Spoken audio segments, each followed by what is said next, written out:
நிம்மதி property management. Contact 7667008800. அது மட்டுமல்ல, பல ஆண்டுகளாக ஏரி குளம் குட்டை தூரே வராமல் இருந்தது. அந்த தூர் வாருவதற்காக அனைத்து இந்திய அண்ணா திராவிட முன்னேற்ற கழக அரசு குடிமராமத்து திட்டத்தை கொண்டு வந்து நிறைவேற்றின. முழுக்க முழுக்க விவசாய பங்களிப்பு. அந்த ஏரியில் அள்ளப்படுகின்ற வண்டல் மண் விவசாயிகள் விலையில்லாம அவருடைய நிலத்திற்கு அடி உரமாக பயன்படுத்தினார்கள். ஒன்று, ஏரி ஆழமாக்கப்பட்டது, வண்டல் மண் அள்ளப்பட்டதால். இன்னொன்று பகுதி அந்த விவசாய நிலத்திற்கு இயற்கை உரமாக பயன்படுத்தது. இப்படி அற்புதமான திட்டத்தை கொண்டு வந்த அரசாங்கம் அண்ணா திமுக அரசாங்கம். அதே போல இதே புரட்சி தலைவி அம்மா இருக்கின்ற பொழுது தேர்தல் நேரத்தில் குறிப்பிட்டார்கள், அண்ணா திமுக ஆட்சிக்கு வந்தவுடனே விவசாயிகள் தொடக்க வேளாண் கூட்டுறவு சங்கத்திலே வாங்கிய பயிர்க்கடன் தள்ளுபடி செய்யப்படும் என்று அம்மா கொடுத்த வாக்குறுதியை அம்மா அவர்கள் உயிரோடு இருக்கின்ற பொழுதே நிறைவேற்றினார்கள். அந்த விவசாயிகள் வாங்கிய பயிர்க்கடன் தள்ளுபடி செய்யப்பட்டது. 2021 கொரோனா காலம் விவசாயிகள் பாதிக்கப்பட்டு விட்டார்கள். அந்த விவசாய சங்கத்தைச் சேர்ந்த நிர்வாகிகளை கூடிய அமைச்சர் பெருமக்கள், சட்டமன்ற உறுப்பினர்கள் கொரோனா காலத்தில் விவசாயிகள் பாதிக்கப்பட்டு விட்டார்கள். ஆகவே தொடக்க வேளாண் கூட்டுறவு வங்கியில் வாங்கிய பயிர்க்கடன் தள்ளுபடி செய்ய வேண்டும் என்று கேட்டுக் கொண்டதற்கிணங்க அண்ணா திமுக அரசு 12,800 கோடி தொடக்க வேளாண் கூட்டுறவு கடன் சங்கத்தில் வாங்கிய பயிர்க்கடன் தள்ளுபடி செய்யப்பட்டது. விவசாயிகளுக்கு ஒரே ஆண்டில், ஒரு 5 ஆண்டில் 2 முறை விவசாயிகளுக்கு கடன் தள்ளுபடி செய்யப்பட்ட ஒரே அரசாங்கம் அண்ணா திமுக அரசாங்கம். அதேபோல விவசாயிகள் அவருடைய பம்பு செட் எந்த நேரத்திற்கு சென்றாலும் இயக்கலாம். மும்முனை மின்சாரம் 24 மணி நேரம் விவசாயிகளுக்கு கொடுத்தோம். திமுக ஆட்சியில் அதையும் மாற்றப்பட்டு விட்டது. இன்றைக்கு பகல்ல ஒரு குறிப்பிட்ட நேரம், இரவில் ஒரு குறிப்பிட்ட நேரம் ஷிப்ட் போட்டு இன்றைக்கு விவசாயிகளுக்கு மின்சாரத்தை இன்றைக்கு வழங்கி கொண்டிருக்கின்றார்கள். அண்ணா திமுக ஆட்சிக்கு வந்த உடனே விவசாய கோரிக்கை ஏற்று நம்முடைய விவசாயிகள் எந்த நேரத்திலும் மின் மோட்டாரை இயக்கின்ற விதமாக மும்முனை மின்சாரம் 24 மணி நேரம் வழங்கப்படும்.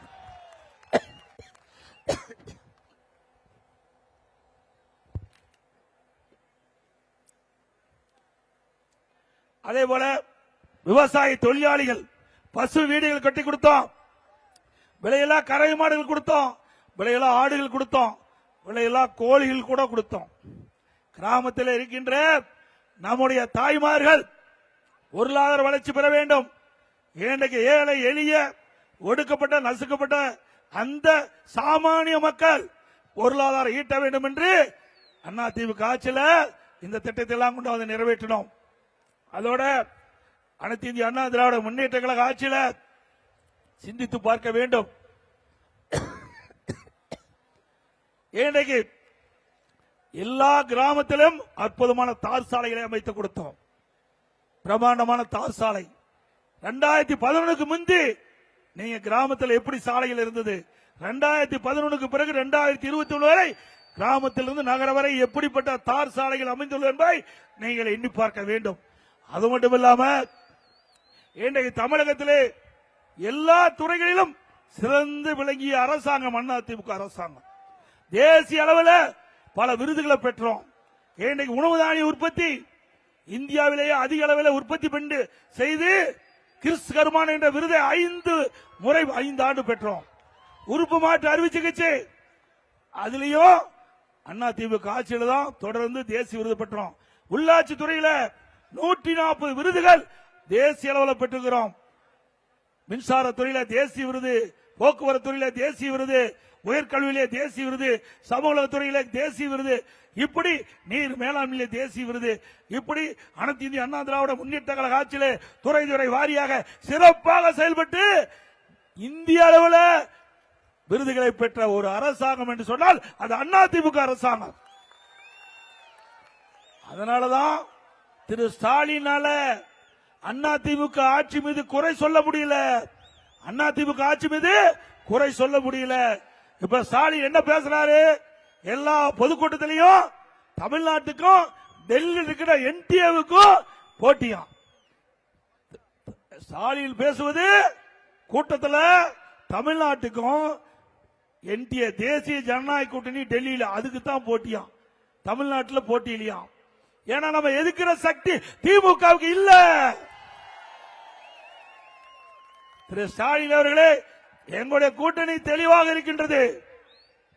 கூட்டணி பேச்சுவார்த்தை துவக்கின்ற பொழுது அங்க முதல் கட்டமாக நம்முடைய பாரதிய ஜனதா கட்சி சேர்ந்த நம்முடைய உள்துறை அமைச்சர் மரியாதைக்குரிய அமித்ஷா அவர்கள் முதலாக பேட்டி கொடுக்கின்ற பொழுது தெளிவா சொன்னார். எல்லா பத்திரிகையிலும் ஊடகத்திலும் வந்திருக்குது. அண்ணா திமுக பாரதிய ஜனதா கூட்டணி அமைக்கப்பட்டு விட்டது. இந்த கூட்டணிக்கு அண்ணா திமுக தலைமை தாங்க. எங்க கூட்டணி பெரும்பான்மையான இடங்களில் வெற்றி பெற்று அண்ணா திமுக ஆட்சி அமைக்கும். என்னுடைய கூட்டணியுடைய முதலமைச்சர் வேட்பாளர் இபிஎஸ்.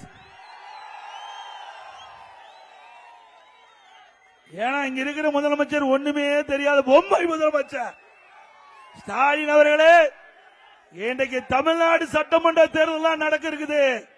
டெல்லியில தேர்தல் அல்ல, தமிழ்நாட்டு மக்கள் வாக்களித்து தமிழ்நாட்டில் யார் மாநிலத்திலே ஆட்சி செய்ய வேண்டும் என்று நடக்கின்ற தேர்தல் அண்மையிலே நடக்க இருக்கின்ற தேர்தல். ஆக எங்களை எதுக்க உங்களுக்கு துணிவில்லை. எங்க அரசு மீது எந்த தவறான செய்தியை சொல்வதற்கும் உங்களுக்கு வாய்ப்பில்லை. அந்த அளவுக்கு அற்புதமான ஆட்சி கொடுத்தோம். அண்ணா திமுக ஆட்சி ஒரு பொற்கால ஆட்சி என்று மக்கள் பேசுகின்ற அளவுக்கு நான் கொடுத்திருக்கிறோம். அதனாலதான் அண்ணா திமுக பத்தி விமர்சனம் செய்ய முடியல. ஏதோ பேசுறான் ஸ்டாலின். இன்றைக்கு பாரதிய ஜனதாவுக்கு அண்ணா திமுக அடிமை என்று. நாங்க யாருக்கு யார் அடிமை இல்ல. திரு ஸ்டாலின் அவர்களே, திமுக தான் காங்கிரசுக்கு அடிமை. அடிமைதானே? திரு கருணாநிதி அவர்கள் உயிரோடு இருக்கின்ற பொழுது காங்கிரஸ் திமுக கூட்டணி அந்த காலகட்டத்தில் தமிழ்நாட்டுக்கு தேர்தல் வருகின்ற பொழுது அறிவாலயத்தில் முதல் மாடியில் ரெய்டு, கீழ்த்தளத்தில் கூட்டணி பேச்சுவார்த்தை. அந்த காங்கிரஸ் திமுகவை மிரட்டி அடிமையாக்கி தேர்தல் கூட்டணி வைத்த சம்பவம் நாட்டு மக்கள் மறக்கல. நாங்களா அப்படி அல்ல. நாடாளுமன்ற தேர்தல் எங்களுக்கு எங்களுடைய கட்சியுடைய நிர்வாகிகள் என்ன முடிவு செய்தார்களோ அந்த முடிவின்படி நாடாளுமன்ற தேர்தல் தனித்து தான் நின்றோம்.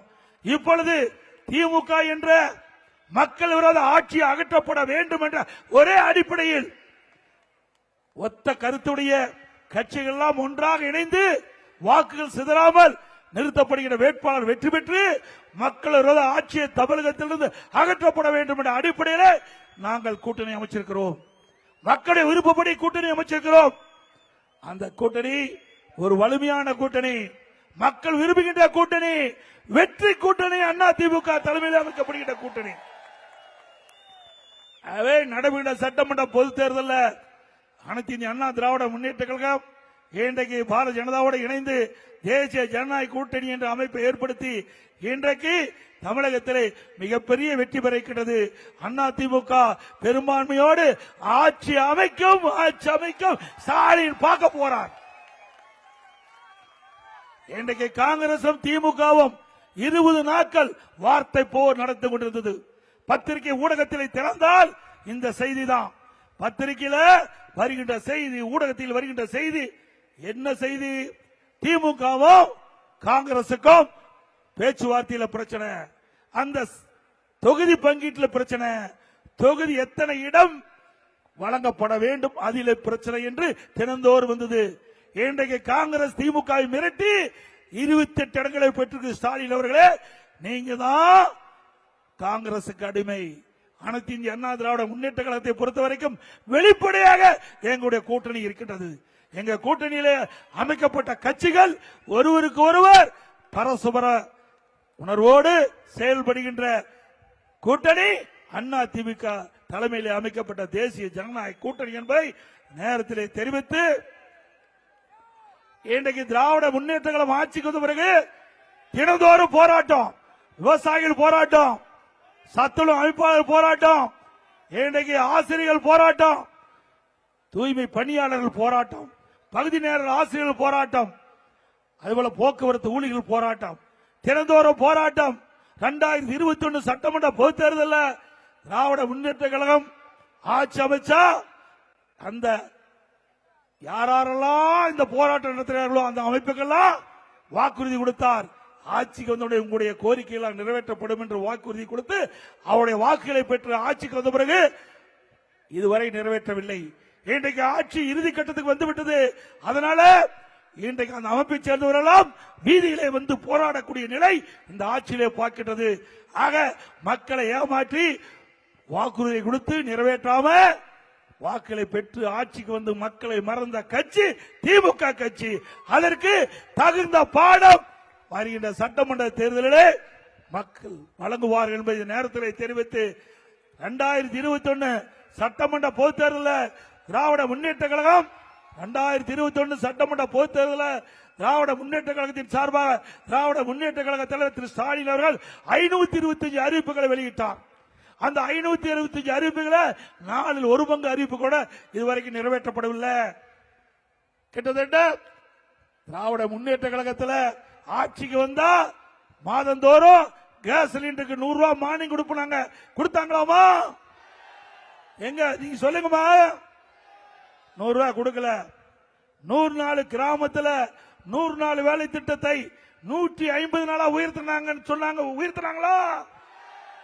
ஆனா அதிமுக ஆட்சியில இருந்தாலும் இல்லாவிட்டாலும் இந்த 100 நாள் வேலை திட்டத்தில் பணிபுரிகின்ற ஊழியருடைய கோரிக்கை ஏற்று மத்திய அரசு கோரிக்கை வச்சு அழுத்தம் கொடுத்து 100 நாள் வேலை திட்டத்தை 120 நாளா உயர்த்திருக்கிறோம்.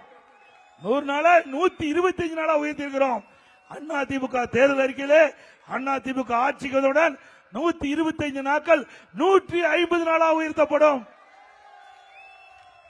அதுபோல கல்வி கடன் ரத்து பண்ணாங்களா? அதிமுக ஆட்சி வந்தா கல்வி கடன் ரத்தாகும். அதே போல பெட்ரோல் டீசல் விலை குறைக்கிறாங்களா? குறைச்சாங்களா? ரேஷன் கடையில கூடுதலா சக்கரை 1 கிலோ போடுறாங்க. போட்டாங்களா? ஆக கொடுக்கப்பட்ட முக்கிய வாக்குறுதிகள் எதுவும் நிறைவேற்றப்படல.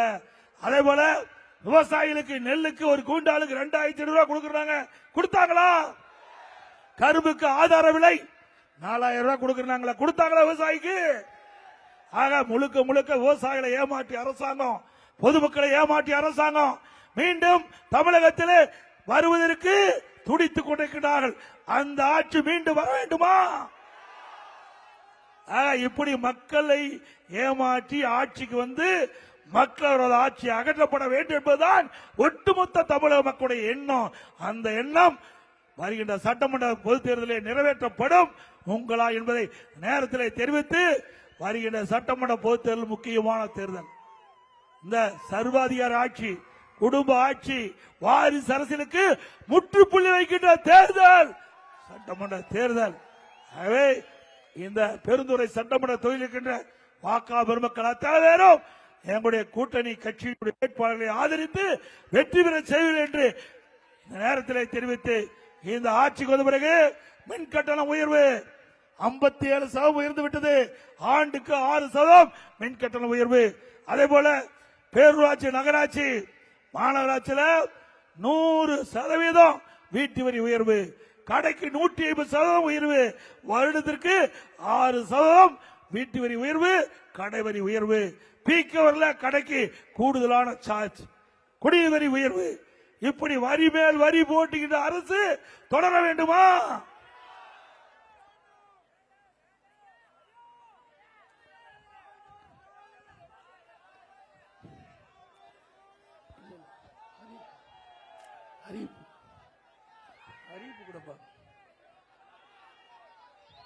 இன்றைக்கு அதிமுக ஆட்சிக்கு வந்தவுடனே எல்லா குடும்பத்தில் இருக்கின்ற நம்முடைய குடும்ப தலைவியின் அவருடைய பேர்ல வங்கியில மாதந்தோறும் 2000 ரூபாய் வழங்கப்படும்.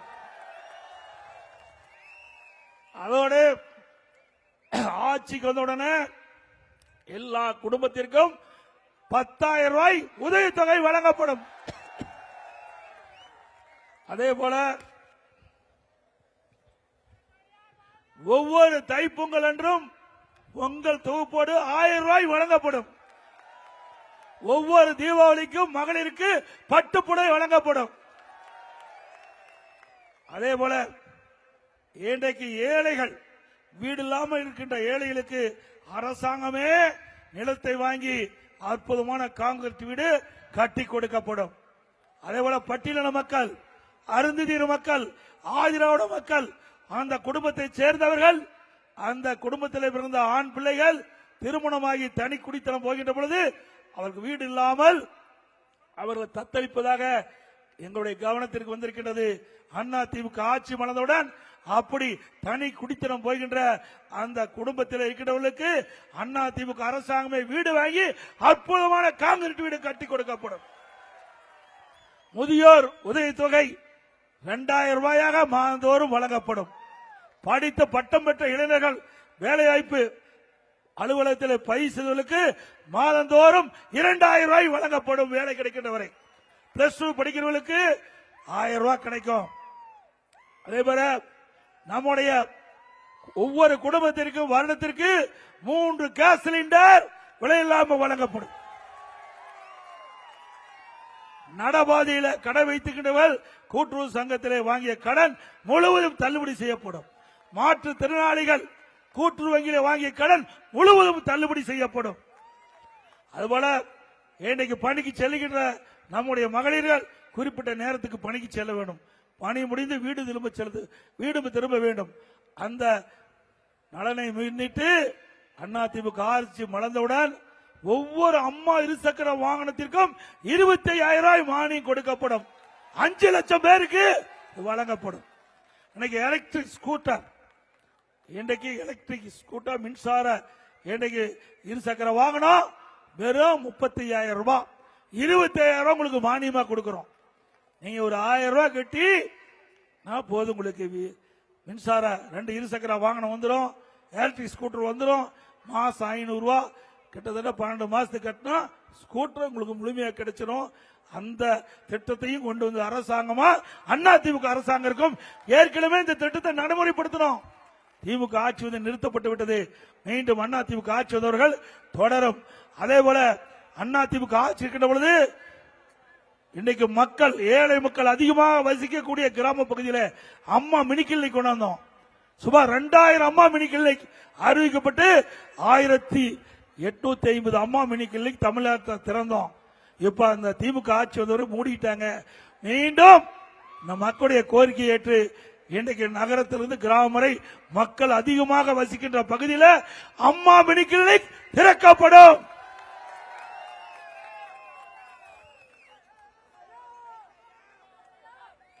அதே போல கைத்தறி நெசவாளர்கள் தற்போது இன்றைக்கு 300 யூனிட் விலையில்லாம கொடுக்கறாங்க. கைத்தறி நெசவாளர்களுக்கு தற்போது 300 யூனிட் விலையில்லாம கொடுக்கறாங்க. அதிமுக ஆட்சி பண்ணதுடனே அதை 450 யூனிட்டாக உயர்த்தப்படும். அதுபோல விசைத்தறி அதை இருக்கின்ற நிறுவனங்கள் இப்பொழுது 1000 யூனிட் விலையில்லாம கொடுக்கறாங்க. இனி அதிமுக ஆட்சிக்கு வந்தா 1400 யூனிட்டாக இன்றைக்கு உயர்த்தப்படும்.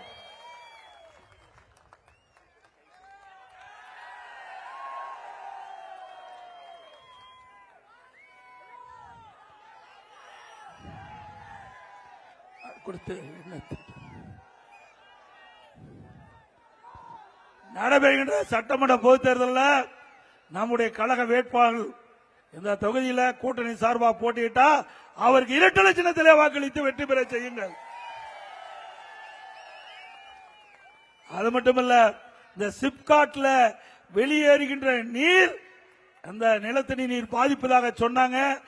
அதிமுக ஆட்சி மலர்ந்தவுடனே அந்த சிப்காட்ல இருந்து வெளியேறுகின்ற நீரை சுத்தகரிக்கப்பட்டு இந்த மக்களுடைய கோரிக்கை நிறைவேற்றப்படும். அதேபோல கூட்டணி கட்சி நிறுத்தப்பட்டால் அந்த கட்சியுடைய வேட்பாளருக்கு வாக்களிக்க வேண்டும் என்று அன்போடு கேட்டு மக்களை இந்த நிகழ்ச்சியிலே கலந்து கொண்டுள்ள கழகத்துடைய நிர்வாகிகள் திரு பி அருணாச்சலம் அவர்களே, திரு ஒன்றிய செயலாளர் திரு அருள்ஜோதி கே செல்வராஜ் அவர்களே, திரு வைகத்தம்பி டிவி ரஞ்சித் அவர்களே, திரு விஜயன் என்கின்ற கே ஏ ராமசாமி அவர்களே, திரு சி டி ரவிச்சந்திரன் அவர்களே, திரு பி தனசேகர் அவர்களே, திரு கே கே சக்திவேல் அவர்களே, திரு ராம் என்கின்ற பி சி ராமசாமி அவர்களே,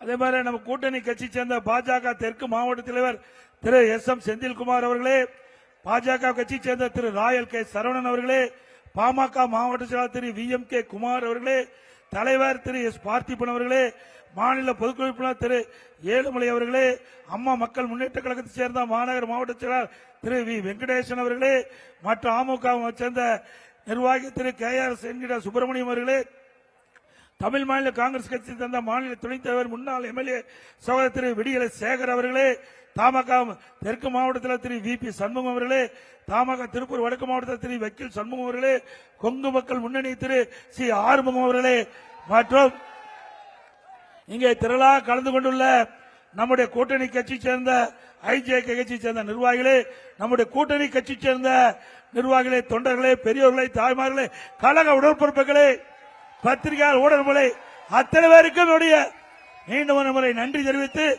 இந்த எழுச்சி பயணம் 192வது பொதுக்கூட்டம் தமிழ்நாடு முழுவதும் 191 சட்டமன்ற தொகுதியிலே மக்களை சந்தித்துவிட்டு பெருந்துறையில் 192வது சட்டமன்றத்திலே உங்களை எல்லாம் சந்திக்கின்ற வாய்ப்பை உருவாக்கி தந்த மாவட்ட செயலாளர்களுக்கும் உங்களுடைய சட்டமன்ற உறுப்பினர்களுக்கும் முன்னாள் சட்டமன்ற உறுப்பினர்களுக்கும் நகர செயலாளர், ஒன்றிய செயலாளர், பேருலக செயலாளர், கழக உடன்பரப்புகள், கூட்டணி கட்சி சேர்ந்த தலைவர்கள், நிர்வாகிகள் அத்தனை பேருக்கும் நன்றி நன்றி வணக்கம் என்று சொல்லி, மக்களை காப்போம், தமிழகத்தை மீட்போம், மக்களை தமிழகத்தை மக்களை தமிழகத்தை மக்களை தமிழகத்தை ஸ்டாலின் அரசு ஃபெயிலியர் மாடல் அரசு. Bye bye Stalin.